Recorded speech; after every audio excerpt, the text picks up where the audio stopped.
আসসালামু আলাইকুম প্রিয় শিক্ষার্থী বন্ধুরা, আশা করি আপনারা সবাই অনেক ভালো আছেন। Welcome to my channel Ashik computer and hardware lab.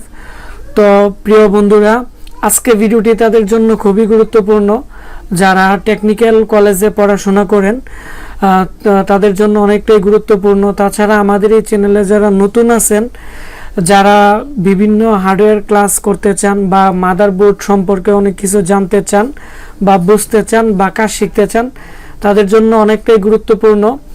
আজকে আমাদের কম্পিউটার ল্যাবে ব্রাহ্মণবাড়িয়া টেকনিক্যাল কলেজের যত স্টুডেন্ট আছে আমাদের এখানে ইন্টার্নি করবে। তো দশম শ্রেণীতে যারা আছে, তো তাদেরকে আমরা কি করাবো আপনাদেরকে দেখাচ্ছি। মাদারবোর্ডের বেসিক ধারণা, তারপর র্যাম প্রসেসর সঠিকভাবে কিভাবে লাগাতে হয়, র্যাম প্রসেসর সম্পর্কে বিস্তারিত। তারপর হচ্ছে ফ্রন্ট প্যানেলের সেটিং, অনেকে আছেন ফ্রন্ট প্যানেলের সেটিং সম্পর্কে জানেন না। তারপর হচ্ছে পাওয়ার সাপ্লাই কিভাবে সঠিক নিয়মে পরীক্ষা করতে হয় মাল্টিমিটার দিয়ে। তারপর হচ্ছে পিসি অ্যাসেম্বলিং, তারপর হচ্ছে অপারেটিং সিস্টেম কিভাবে সঠিক নিয়মে ইনস্টলেশন করতে হয়, এবং সফটওয়্যার, বিভিন্ন ধরনের সফটওয়্যার সম্পর্কে আমরা ধারণা দিব। তাছাড়া বায়োস সেটিং, কিভাবে বায়োস সেটিং করতে হয়, কিভাবে বায়োস ফ্লাশ করতে হয়, এগুলো আমরা দেখাবো, এবং কিভাবে বায়োস পাসওয়ার্ড কিভাবে দূর করতে হয় এগুলো আমরা দেখাবো। তাহলে যারা এখানে দশম শ্রেণীর তে ক্লাস করছে, তারা এখন আমাদের এখানে প্র্যাকটিক্যাল ক্লাস করলে আশা করি তারা অনেক কিছু বুঝতে পারবে এবং জানতে পারবে। তাছাড়া যারা আপনারা অনেক কিছু জানতে চান বা বুঝতে চান, আমাদের এই চ্যানেলে প্রত্যেকটা ক্লাস দেওয়ার চেষ্টা করব। তো বন্ধুরা, তাহলে আমাদের যে বর্তমানে ভিডিওটি আছে, এখন আমরা এটি শুরু করব।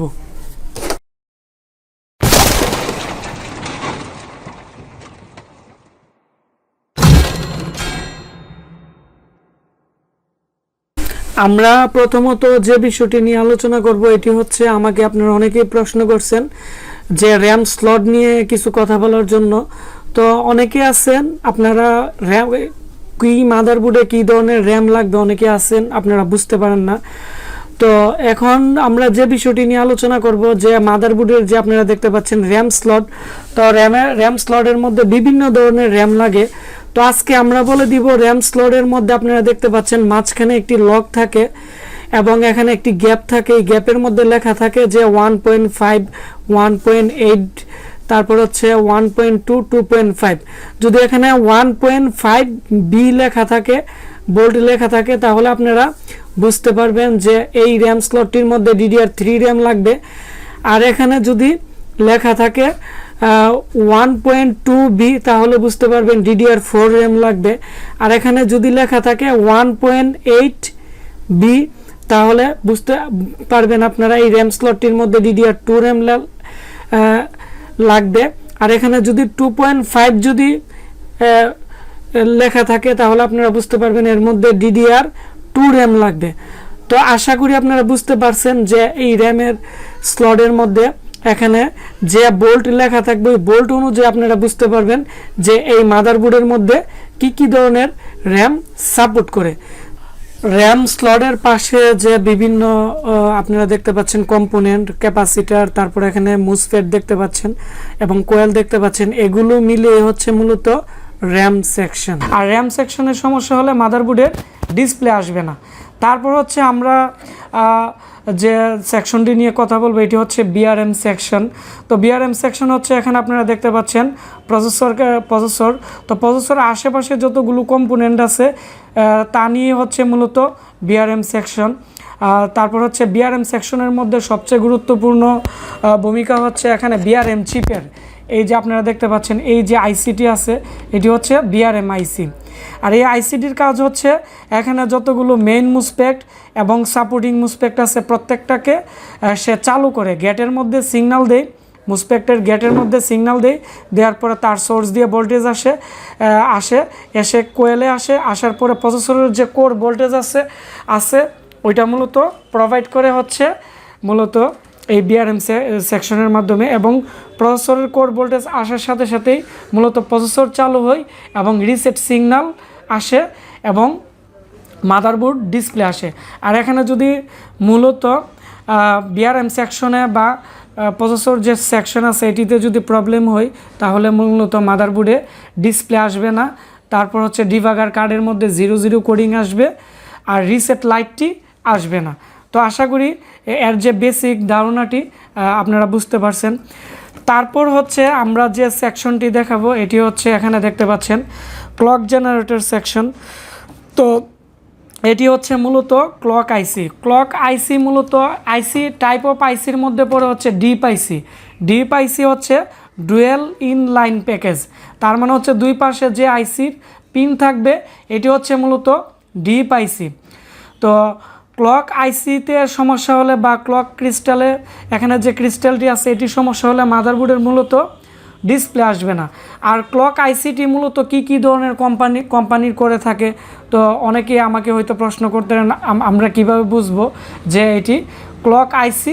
তো ক্লক আইসি মূলত আইসিএস, রিলটক, উইনবোর্ড এই সমস্ত কোম্পানির মূলত করে থাকে।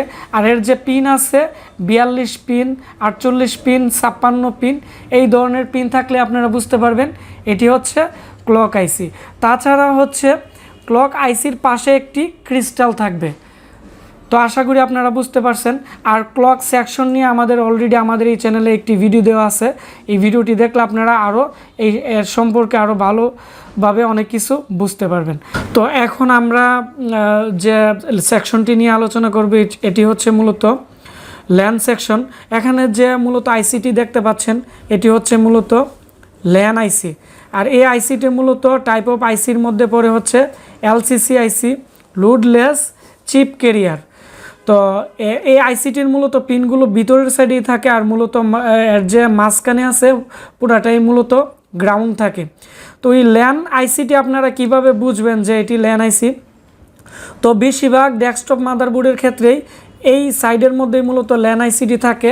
এবং এই যে দেখতে পাচ্ছেন এটি হচ্ছে একটি গিগাবাইট মাদারবোর্ডের ল্যান আইসি। তো এটিও মূলত এখানেই আছে এবং ল্যান পোর্টের আশেপাশেই মূলত ল্যান আইসি করে থাকে এবং ল্যান আইসির পাশে একটি ক্রিস্টাল থাকে। আর এই যে ল্যান আইসিটি আছে এই ল্যান আইসিটি মূলত যে এখানে যে সাউথ ব্রিজ আছে সাউথ ব্রিজের সাথে কানেক্টেড থাকে। আর মূলত যে ল্যান পোর্ট আছে ল্যান পোর্ট মূলত আইসির সাথে কানেক্টেড থাকে। তো আশা করি বুঝতে পারছেন। এখন ল্যান আইসির সমস্যা হলে মাদারবোর্ডে কি সমস্যা দেখা দিবে? ল্যান আইসির সমস্যা থাকলে মূলত এখানে আপনারা দেখতে পাচ্ছেন যে ক্লক আইসি। তো ক্লক আইসি যে ক্লক সিগন্যাল তৈরি করে ল্যান আইসি, তারপর হচ্ছে এসআইইউ, তারপর হচ্ছে sound IC, northbridge, southbridge processor, এগুলোর মধ্যে মূলত ক্লক সিগন্যাল দিই। এখানে যদি ল্যান আইসিটি যদি শর্ট থাকে তাহলে কিন্তু ক্লক সিগন্যালও এখানে মানে ডিজেবল থাকবে বা এটি শর্ট থাকবে। আর ক্লক সিগন্যাল যদি কোথাও শর্ট থাকে তাহলে কিন্তু মাদারবোর্ডে ডিসপ্লে আসবে না এবং ডিবাগার কার্ডের মধ্যে 00 কোডিং থাকবে। তো আশা করি আপনারা বুঝতে পারছেন। আর তাছাড়া যদি ল্যান আইসি সমস্যা থাকে তাহলে মূলত এখানে ল্যান পোর্ট কাজ করবে না বা আপনারা নেটওয়ার্কিং করতে পারবেন না বা নেটওয়ার্কিং মূলত কাজ করবে না। তারপর হচ্ছে আমরা এখানে একটি আইসি আছে আপনারা দেখতে পাচ্ছেন, এটি হচ্ছে মূলত এসআইইউ হচ্ছে সুপার ইনপুট আউটপুট সিস্টেম। তো এসআইইউ সম্পর্কে আমরা প্রথমত কিছু কথা বলতে চাই বেসিক। তো এটি হচ্ছে এসআইইউ হচ্ছে প্রত্যেকটা মাদারবোর্ডের ডেস্কটপ মাদারবোর্ডের যে পাওয়ার ম্যানেজমেন্ট আছে পাওয়ার ম্যানেজমেন্টের কাজ মূলত করে থাকে মূলত এসআইইউ। যেমন একটি রেস্টুরেন্টের যে কিভাবে কন্ট্রোল করতে হয় কিভাবে পরিচালনা করতে হয় সম্পূর্ণ থাকে ম্যানেজারের হাতে।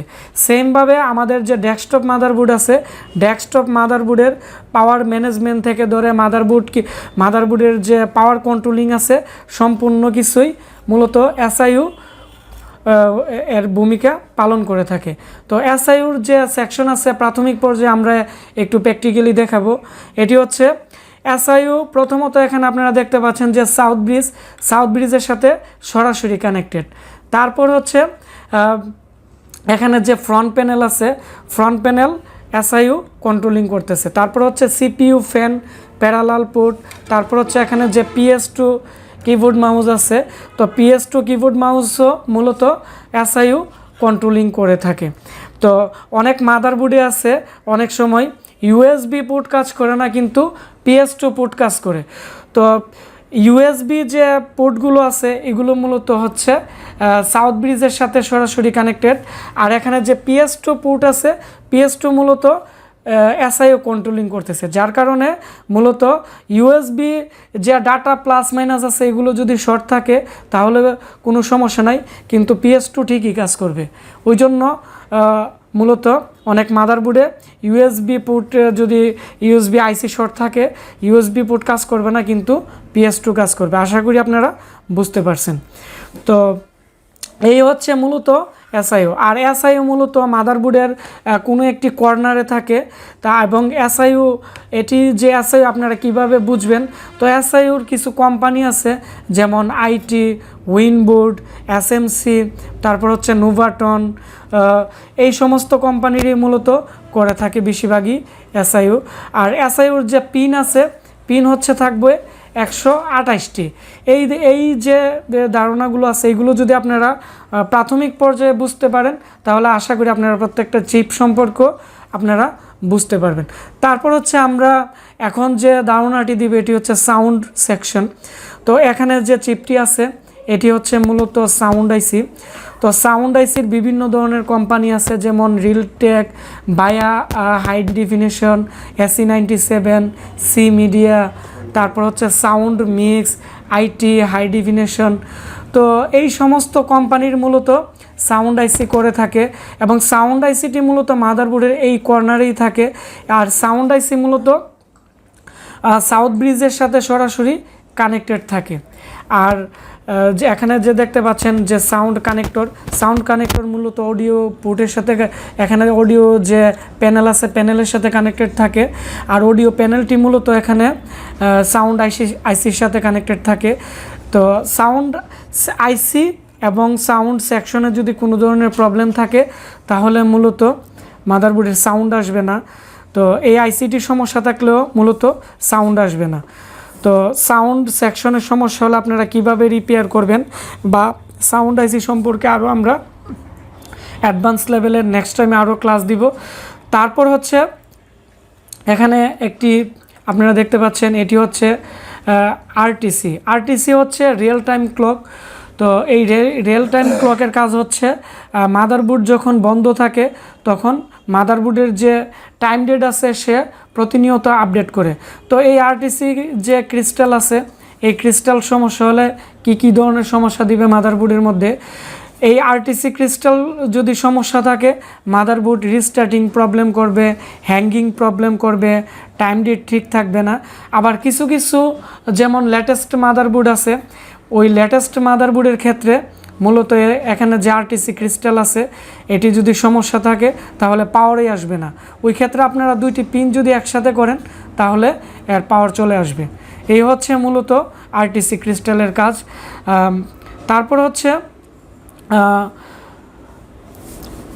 তারপর হচ্ছে মূলত এখানে সিএমও সেকশন। তো সিএমও সেকশন নিয়ে আমাদের আলাদা ভিডিও দেওয়া আছে দুইটি। তো ওই দুইটা ভিডিও যদি দেখেন আমি মনে করি আপনারা বুঝতে পারবেন। তারপর হচ্ছে এখানে যদি সিএমও সেকশনে যদি সমস্যা থাকে মাদারবোর্ডের ডিসপ্লে আসবে না বা মাদারবোর্ডের বিভিন্ন সমস্যা করবে এবং মাদারবোর্ডের টাইম ডেট ঠিক থাকবে না। ঠিক আছে, তো এটি হচ্ছে মূলত সিএমও সেকশন। এখন আমরা যে সেকশনটি নিয়ে কথা বলবো এটি হচ্ছে বায়োস। তো আপনারা দেখতে পাচ্ছেন এখানে এটি হচ্ছে বায়োস।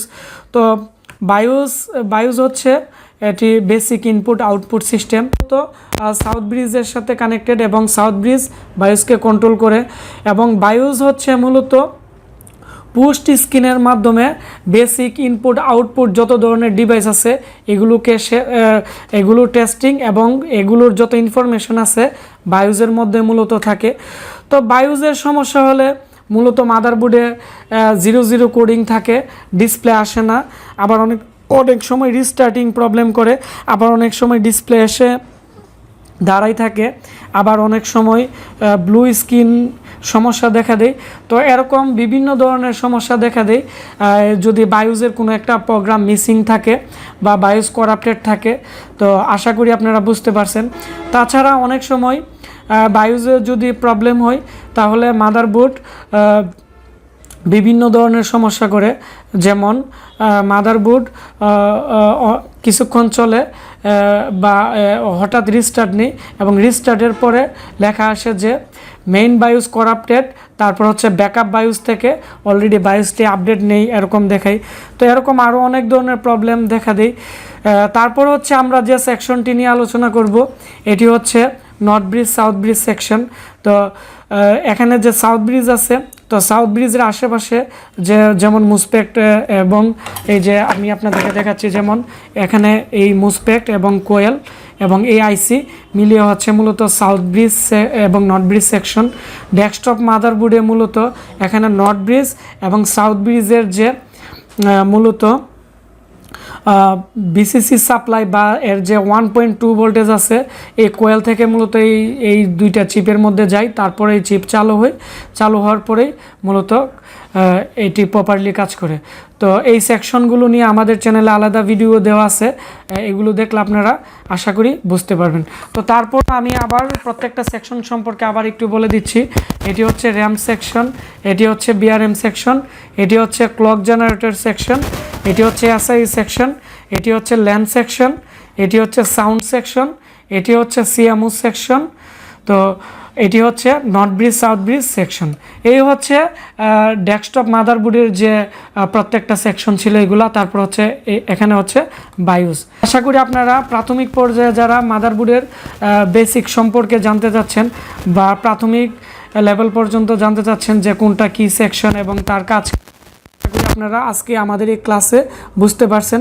আমার এই ভিডিওটি ভালো লেগে থাকলে ভিডিওটির নিচে একটি লাইক দিবেন এবং কমেন্টস করে আপনাদের মতামত জানাবেন যে আপনারা আপনাদের কম্পিউটারে কি কি ধরনের সমস্যায় আছে বা কি ধরনের সমস্যায় আপনারা পড়েন বা কি ধরনের কাজ শিখতে চান। আপনাদের মতামতের উপর ভিত্তি করে আমরা নতুন নতুন ভিডিও দিব, যাতে এগুলো আপনারা দেখে অনেক কিছু শিখতে পারেন এবং বুঝতে পারেন। আর অবশ্যই আজকে আমাদের এই ভিডিওটি শেয়ার করে দিবেন, তাহলে যারা কম্পিউটার অনেক কিছু শিখতে যাচ্ছে এবং বুঝতে যাচ্ছে তারাও অনেক কিছু শিখতে পারবে এবং বুঝতে পারবে। আপনারা সবাই ভালো থাকবেন, দেখা হচ্ছে আমাদের নতুন কোনো একটি ভিডিওতে।